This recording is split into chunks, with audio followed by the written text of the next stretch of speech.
네? 뭐라고요? 독일의 레오파르트 전차가 아니라 한국산이라고요? 한국의 K6표 전차요?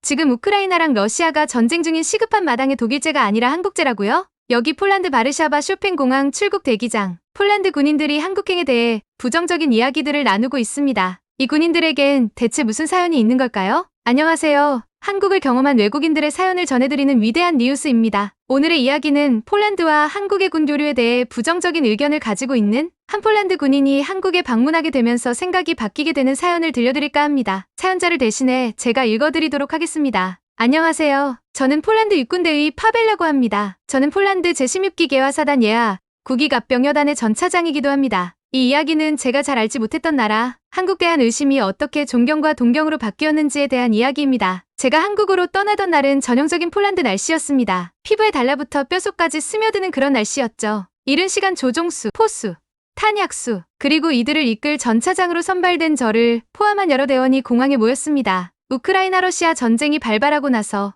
우크라이나를 지원하기 위해 제 조국 폴란드 전차들의 상당수는 우크라이나에 보내졌습니다. 그 여파로 인해 폴란드 기갑부대에는 어쩔 수 없이 전력 공백이 발생했죠. 사실 전 이 기회에 비싸지만 성능과 명성이 세계 최고 수준인 독일의 레오파르트 전차를 계약해 우리 폴란드의 국방력을 한층 더 끌어올리길 내심 기대했습니다. 하지만 폴란드 정부의 결정은 제 예상과는 전혀 다른 대한민국의 K2표 전차였어요. 정말이지 마른 하늘의 날벼락 같은 계약 소식이었습니다. 아니 대체 왜?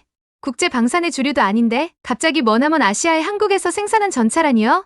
너무나 어이가 없었습니다. 그때까지만 해도 많은 폴란드 사람들에게 한국은 한국전쟁에서 유엔군의 도움이 없이는 승리할 수도 없었던 국방력이 약한 그런 국가로 인식되어 있었거든요. 그래도 군인의 신분인 이상 명령엔 무조건 복종해야 하는 법. 한국과의 교류를 위해 한국행 비행기에 몸을 실었습니다. 비행기 안에선 한국에 대한 의심이 머릿속을 떠나지 않았습니다. 과연 한국의 기술력이 발전한 나라가 맞는 걸까? 아니면 그냥 정치인들의 셈법만 들어가 국가안보 따윈 고려되지 않은 형식적인 외교에 불과한 것은 아닐까?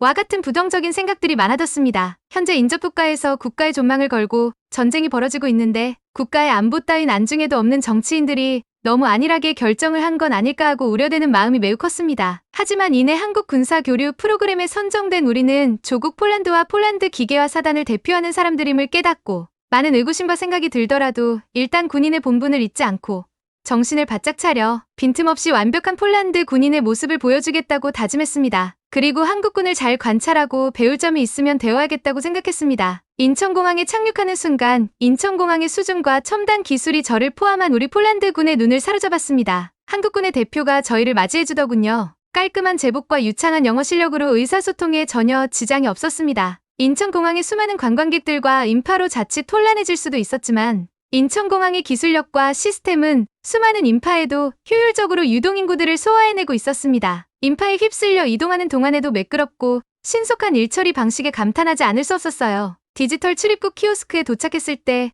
길게 늘어서서 기다리던 여행객들은 보이지 않았고 가벼운 터치에도 반응하는 자동화 입국 시스템이 더 빠르게 일처리를 하고 있었죠. 스캐너에 손을 갖다 대자마자 간단한 신원 확인과 함께 입국이 완료되었습니다. 하지만 한국에 대한 제 편견을 깨트린 건 가치관, 일행의 여행 가방 분실 사건이었습니다. 하루에도 수천 명의 승객이 드나드는 공항에서 여행 가방이 수화물 처리 과정에서 사라지기 쉬웠을 것입니다. 가방 안에는 이번 교류를 위해 사전 준비한 교육 자료, 또한 교육 후 제출해야 할 여러 리포트들과 같은 중요한 서류들이 들어 있었습니다. 유럽을 생각하고 분실물을 찾을 수 없을 거라 생각해 같이 온 일행들 포함 모두가 낙심하고 있었습니다. 최악의 상황의 경우 교류 프로그램은 커녕 본국으로 귀환해야 할지도 모르는 상황이었어요. 하지만 한국 군인분이 잠시만 기다려보라며 이곳저곳 연락을 하더니 믿을 수 없게도 가방은 단 한 점의 분실물도 없이 그대로 우리에게 돌아왔습니다. 정말 믿을 수 없는 사건이었어요. 어떻게 분실물이 고스란히 저희에게 돌아올 수 있는 거죠?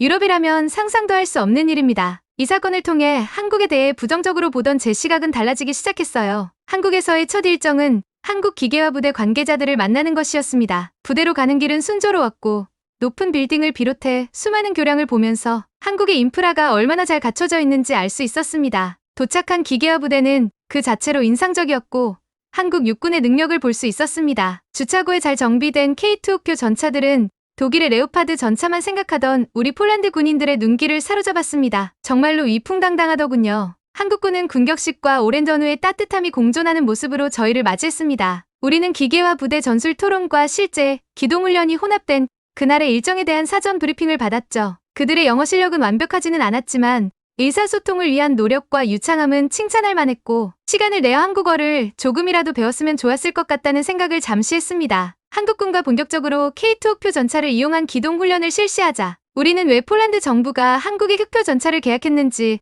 충분히 납득할 수 있었습니다. 아니 오히려 이런 수준의 전차가 왜 국제방산 시장에서 두각을 못 내고 있는지 조금은 의아했습니다. 제가 볼 때 K2 흑표 전차는 엄청난 기동성을 갖추고 있었어요. 한국군 말로는 한국 지형은 80%가 산악이라 한국의 특성을 고려해 각종 험지를 주파하는 데 문제가 없어야 하고 당을 도하할 때 별도의 장비 없이 전차만으로 도하할 수 있게 수많은 연구 끝에 개발한 기동 시스템라고 힘주어 이야기했습니다. 그들의 설명을 보니 흑표 전차의 기동성이 이해가 갔습니다. 이어지는 날에는 사격 훈련이 진행되었어요. 진짜 믿을 수 없는 기술력이었습니다. 사격 통제 장치와 자동 장전 장치 등 엄청난 수준의 기술력의 전자장비가 탑재되어 있었습니다. 그 유명한 독일의 레오파르트와 비교해도 전혀 손색 없는 수준이었어요. 탄약 자동 장전 장치를 보고 있자니 같이 온 탄약수 대원은 자기가 할 일이 없어서 실업자가 되겠다고 농담을 하기도 했죠. 그 다음 날은 대한민국 흑표 전차의 유지보수 쪽 사람들과 미팅을 진행했습니다. 주차구에 질서정연하게 도열된 흑표 전차들을 꼼꼼하게 점검하는 모습을 보면서 한국의 기술력과 국방력에 다시금 감탄할 수밖에 없었어요. 한국 전쟁 때 무방비하게 밀려 부산까지 쭉 밀린 그 한국군이 맞는지 의심스러웠습니다. 이 거대한 주차구의 위풍당당한 위용을 과시하는 흑표 전차는 북한뿐만 아니라 그 어떤 적들과 싸워도 이길 수 있을 것 같다는 자신감을 갖기에 충분해 보였습니다. 어느 순간 제 마음엔 이 흑표 전차와 함께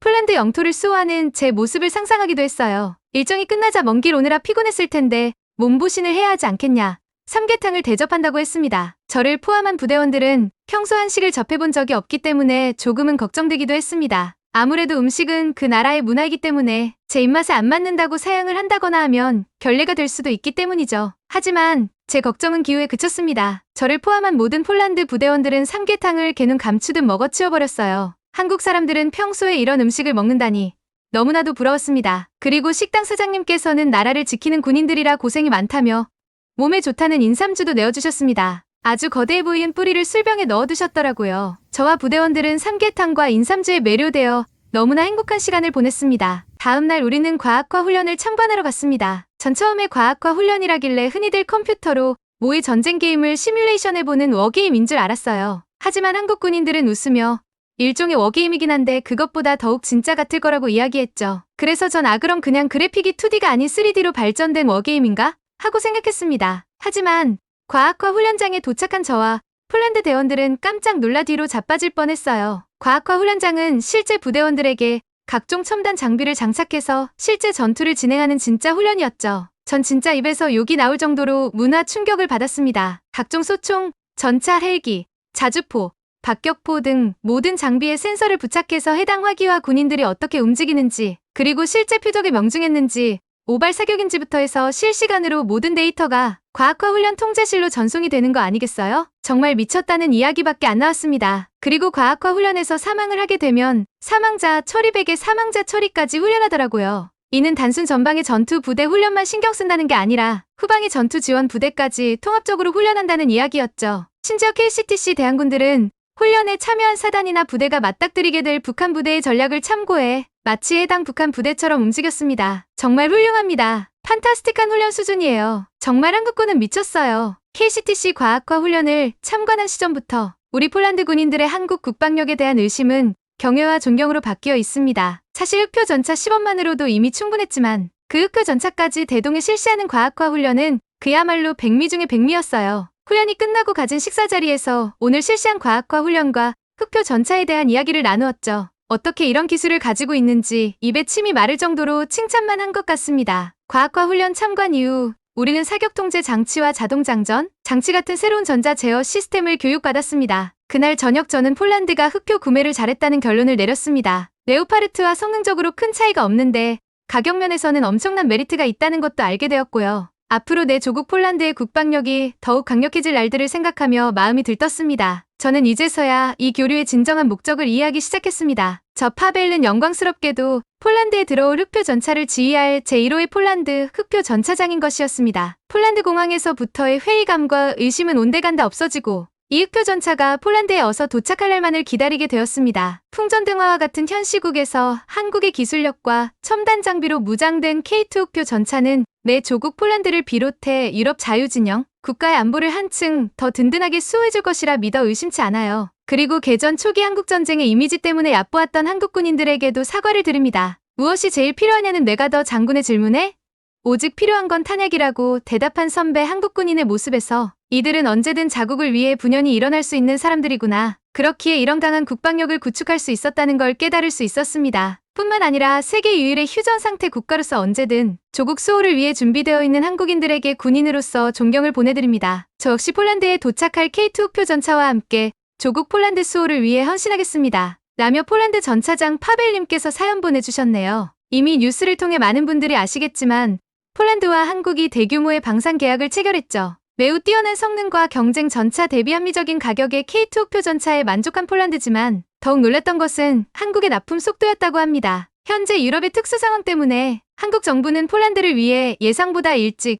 우리 자랑스러운 흑표 전차를 보냈다고 하네요. 폴란드는 K2 흑표 전차뿐만 아니라 K9 자주포, 천무로켓 등 다양한 방산 계약을 체결하면서 현재 한국 방위산업의 중요한 파트너가 되었습니다. 흑표 전차뿐만 아니라 우리 육군과학화 전투훈련인 KCTC 부대도 너무나 자랑스럽습니다. 폴란드와 대한민국 국군장병 여러분 모두 자국을 위해 헌신하는 모습에 감사하다는 말씀드리면서 오늘의 사연 마무리할까 합니다. 오늘 위대한 뉴스의 사연이 마음에 드셨다면 구독과 좋아요 잊지 마시고 주위에 아직 우리 대한민국 국방력에 대해 잘 모르시는 분들에게 이 영상을 공유해보시는 건 어떨까요? 긴 영상 끝까지 시청해주셔서 감사합니다. 위대한 뉴스였습니다.